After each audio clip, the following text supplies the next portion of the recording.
Ողջույն, News Style-ի Facebook-յան էջի ուղիղ եթերում րոպեներ անց մենք ձեզ կմիացնենք Սևակ Խանաղյանի ասուլիսը Եվրատեսիլյան փորձից հետո։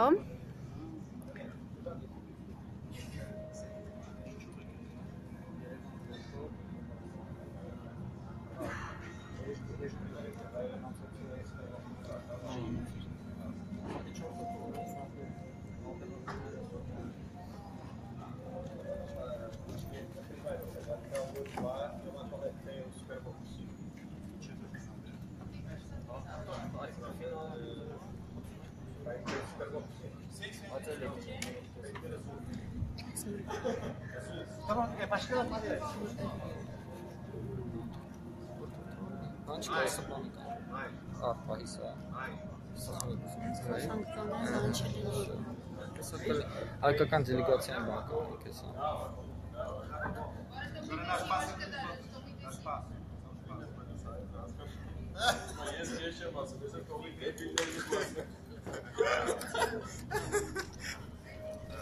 Կնդակ, ուդար, Ժողովուրդ եթերեք, Հայաստան։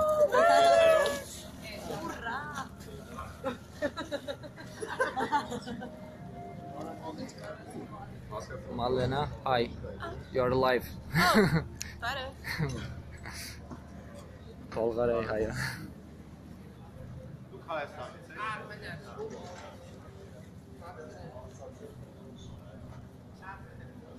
ASMR vegan աշխատանքի ժամանակ։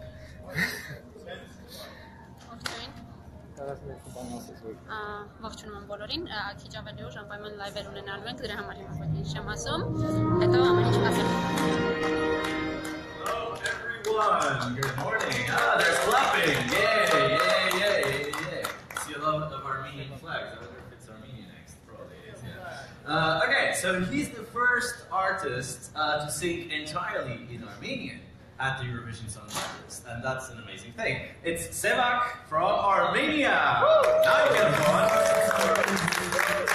2 minutes of photo opportunity with Sevak here on this side of the stage, and then he will join the rest of the Armenian delegation for the press conference.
It's a great pleasure to have you here. And my first question is about the difference between the first rehearsal and now the second rehearsal. Did you have time to change a few things? Is it now going much better for you? Just tell me about your impressions of how it's going.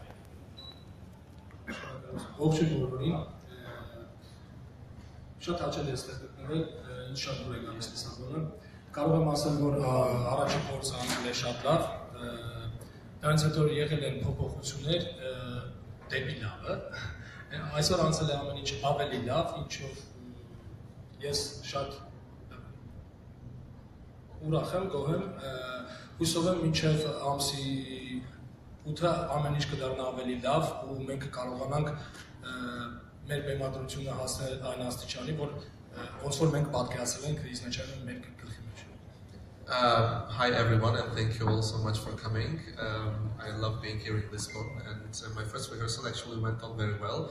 Of course, there were some minor improvements that we needed to do for the second rehearsal. They've been done as well, and I felt really comfortable today on stage. The second rehearsal was really good, and I hope that towards the first semi-final, the 8th of May, some of the more changes that we need will happen, and we will get the staging that we actually had in mind from the very beginning. Thank you. I also want to congratulate all the Armenian delegation for bringing a song in Armenian, which is obviously such a beautiful language, and it's such a pleasure to listen to these words. And the next question is actually about the words. Kami obviously means wind. I read about it. We've had a bit of wind here in the arena, so it's something that it's very suitable for what we have. But tell us a bit about the emotions behind the song, and why is it wind? And are you actually thinking about someone when you're singing this song? Because it's obviously about love.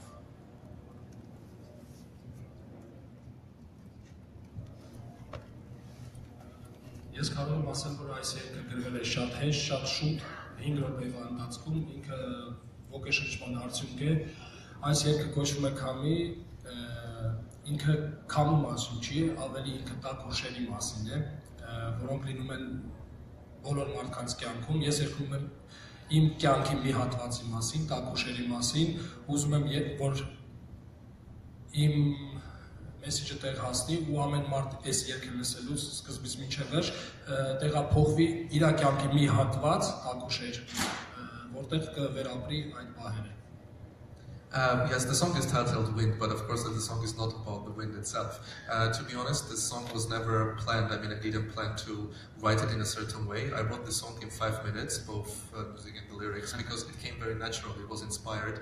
And me, personally, I wrote this song about a specific time in my life. And of course, when I sing, I remember that time.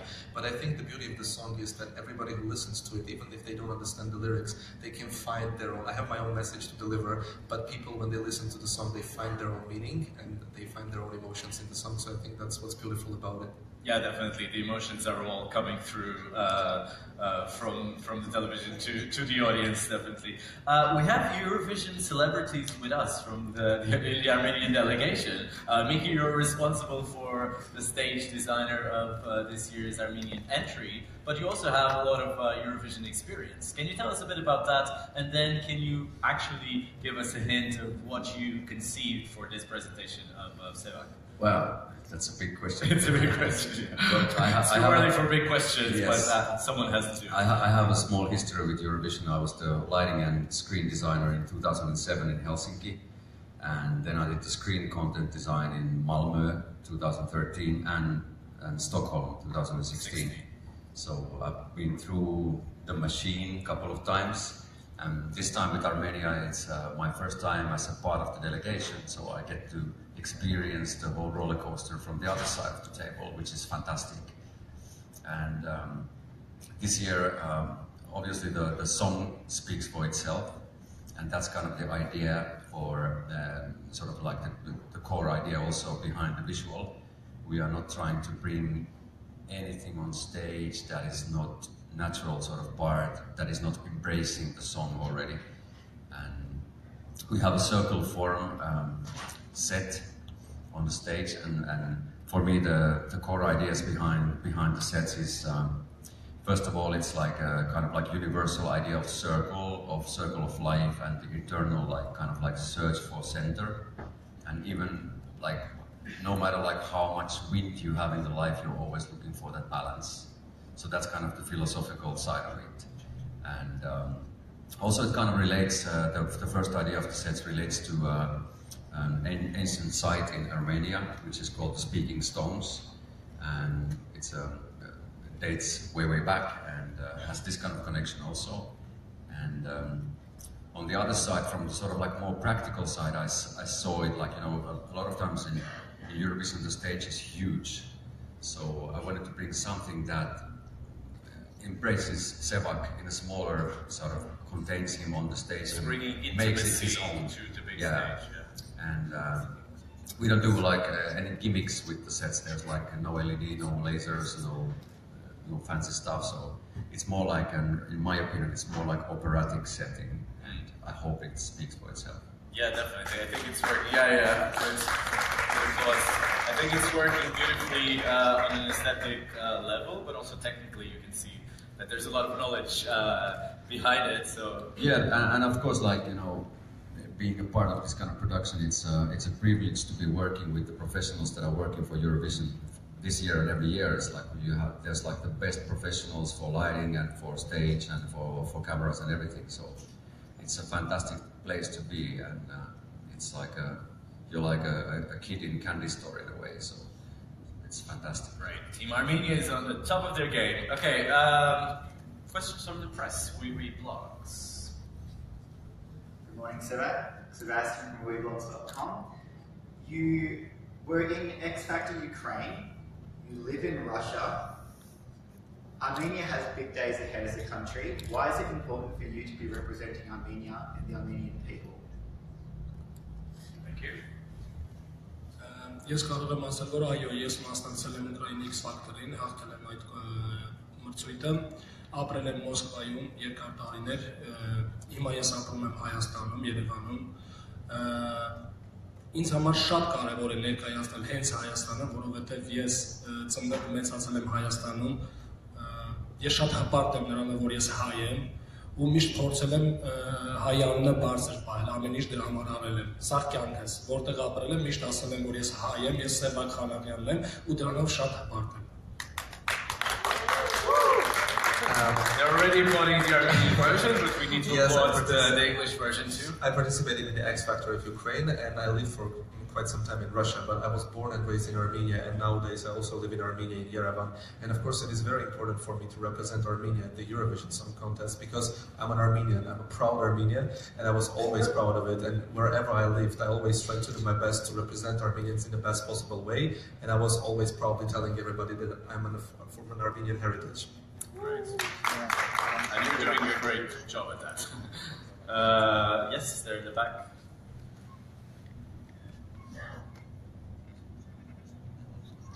Hi, Alistair Birch from Europhile. I read somewhere that you began performing at corporate events, business events. Now, at corporate events, people are generally there to do business, not to listen to music. So how difficult is it to perform when the audience isn't really paying attention? Sorry, what was the last part of the question? How difficult is it to perform at a business event when the audience is not really paying attention?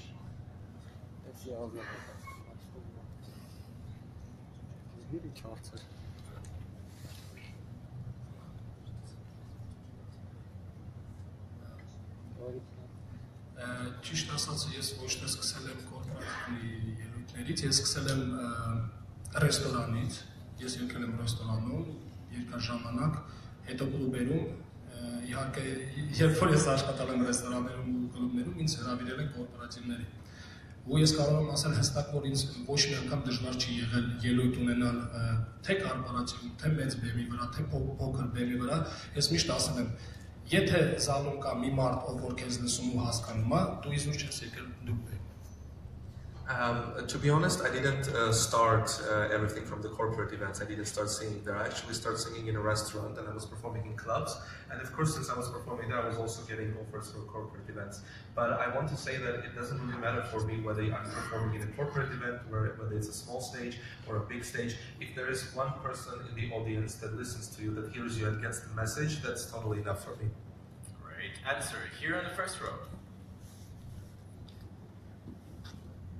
Hi, привет. Eliana Goncharova, newspaper Gonoskirida Belarus. At first, I will ask my question especially for you in Russian, and then I will translate to English. Ты победил на X Factor Украины, ты выиграл голос России, сейчас ты представляешь свою родную страну Армению на Евровидении. Но что будет дальше? Какие у тебя планы на будущее в твоей творческой карьере? And now in English, please. Yes. You won the X Factor of Ukraine, you participated in the Voice of Russia, now you represent your country Armenia at the Eurovision Song Contest, but do you have some plans for your future in your musical career? Thank you. Я вам отвечу по-русски, тогда уже раз вы понимаете русский язык. Смотрите, планы на самом деле не изменились, они какие были изначально, такие остаются. А планы, я скажу, какие. Творить, писать свои песни, выступать, доносить свое творчество до зрителя. Вот это мои планы. Для чего я был на этих конкурсах, для чего я являюсь здесь, чтобы делиться своим творчеством с народом, с людьми, чтобы они меня слышали. Такие планы. Дальше будет все то же самое. Я буду писать свои песни и петь для людей, которым это нравится и которым это интересно. Спасибо. To be honest, my plans didn't change during Eurovision. They were always the same. My biggest goal in life is to create and to share all of this with people, to share it with audiences. And that's exactly why I participated in all of these music events, the competitions, the X Factor, the Voice, and now the Eurovision, because all of these contests are a really good platform to share your own music, to share your art with people. And this is my main goal in life. Thank you. Here in the third row. Hi, Sébastien. I'm Patrick from EFL12 Radio in France. We hear a lot of the voice of the backing vocalist, but they are not on stage. Are you getting additional energy from them, and could you introduce them to us, please? Այո, իհարկե, մեծ հաճույքով կարող եմ կանչել them իրենց։ Yes, of course, we're going to invite them on stage and sing a little part for you with the backing vocalists. Yeah, come join us. Yes. The more the merrier. Այո, այս իրանք այդ հրաշալի մարդիկ են, ովքեր ինձ օգնում են բեք վոկալն, ով իմ հետ երգում է։ Մոնիկա, չէ, արի հետ։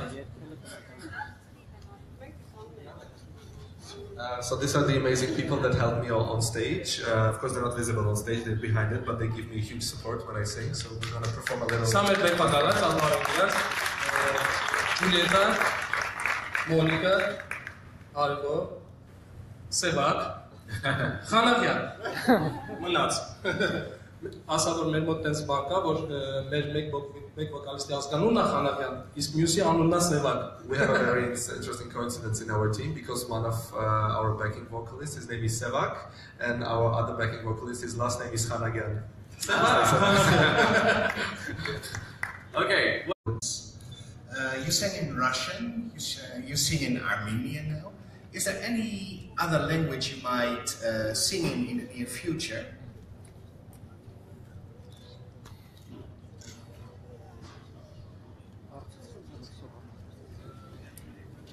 Այո, ճիշտ ասած, ես փորձել եմ տարբեր լեզուներով երգել ու մտքեր կան, որ ես ուրիշ լեզվով եմ պետք է երգեմ, բայց ինձ համար դա կարևոր չի, որ լեզվով եմ ես երգում։ Ինձ համար կարևորը երաժշտությունը լեզու չունի։ Yes, I have tried also to sing in different languages, and I think I will do so in the future as well. But to be honest, for me, it's not important which language I'm singing in, because for me, the important thing is music, and music is the universal language for everyone. But of course, we're going to try. Okay, but now we're going to listen to you in the beautiful Armenian language. Yes, you'll be the maestro. You are the maestro.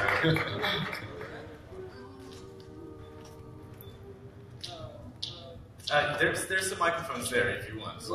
Okay. Yeah, better.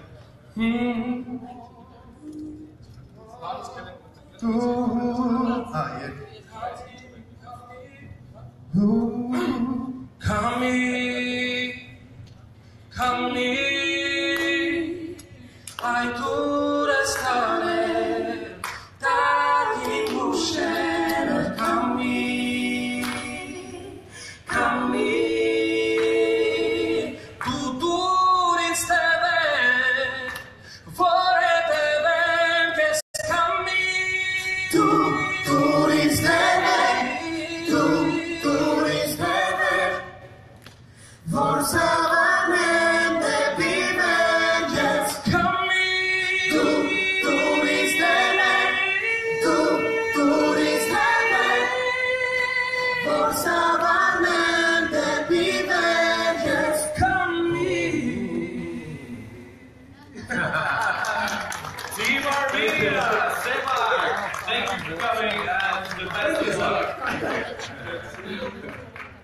Thank you so much. Thank you so much.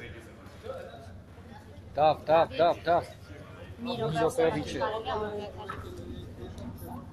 Մի րոպեով Սևակին կարը, ես վեգան եմ կսակում ենք։ Привет, Саджан,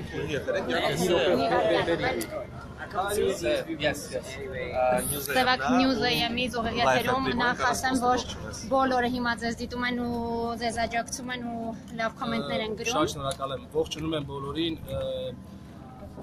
Ես գտնվում եմ Լիսաբոնում, ցավոք սրտի չեմ կարող լինել իմ ժողովրդի կողքով, ովքեր հիմա Երևանում են։ Ես ձեզ հետ եմ, միշտ եղել եմ ձեզ հետ ու կլինեմ ձեզ հետ։ Այո, դուխով ժողովուրդ ջան, ես ձեզ հետ եմ, միշտ եղել եմ ձեզ հետ ու կլինեմ ձեզ հետ։ Չնայած այն պահին, որ գտնվում եմ հիմա ես Լիսաբոնում։ Կփորձեմ Ես շատ հպարտ եմ, որ ես հայ եմ ու կփորձեմ ամեն ինչ անել, որ լավ ներկայացնեմ մեր երկիրը, որ դուք ինձանով հպարտանաք, նենց ոնց որ ես եմ հպարտանում ձեզանով։ Բրավո։ Շնորհակալ եմ։ Yes, thank you guys. Вегу вытащи, пожалуйста, Вегу вытащи.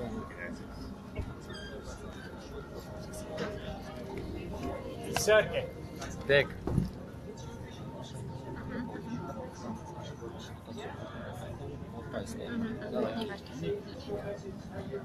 Կարող եմ։ Հիշեցնեմ, որ News Amsterdam-ի Facebook page-ում դիտում եք Սևակ Խանաղյանի հարցազրույցը նրա երկրորդ փորձից հետո։ Հիշեցնեմ, որ Սևակ Խանաղյանը ելույթ կունենա մայիսի 8-ին առաջին կիսաեզրափակչում 16-րդ համարի ներքո հանդես կգա։ Բոլորը շեշտում են, որ բավականին ուժեղ կիսաեզրափակիչ է ստացվել, քանի որ բոլոր ուժեղ մասնակիցները, այսպես ասած, ելույթ են ունենում առաջին կիսաեզրափակչում, բայց մենք հավատում ենք մեր թեկնածուին, հավատում ենք, որ ինչպես երիտասարդներն են հաղթում Երևանում, այդպես էլ Սևակն է հաղթելու Եվրատեսիլում եւ լավ արդյունք է ունենալու եւ հուսանք, որ չնայած այն բանին, որ բավականին ուժեղ թիմ է հավաքվել, միևնույն է Սևակը կհաղթահարի առաջին կիսաեզրափակչի փուլը եւ մենք նրան կտեսնենք արդեն եզրափակչում